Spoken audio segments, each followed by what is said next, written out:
Hello, আমি পিঙ্কি। আমার নতুন একটি ভিডিওতে আপনাদের সকলকে স্বাগত। আজ সকাল সকাল একগোছা গোলাপ ফুল হাতে পেয়ে মনটা তো খুশি হয়ে গেল। সকাল থেকে দুপুর হতে না হতে ফুলগুলো কেমন মুচড়ে গেল।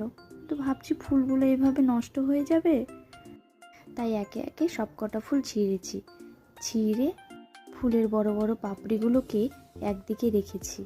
আর হাতের কাছে পেলাম একটা টমেটোর মধ্যে সুইটাকে গেঁথে একে একে বড় বড় পাপড়িগুলোকে গাঁথতে শুরু করলাম।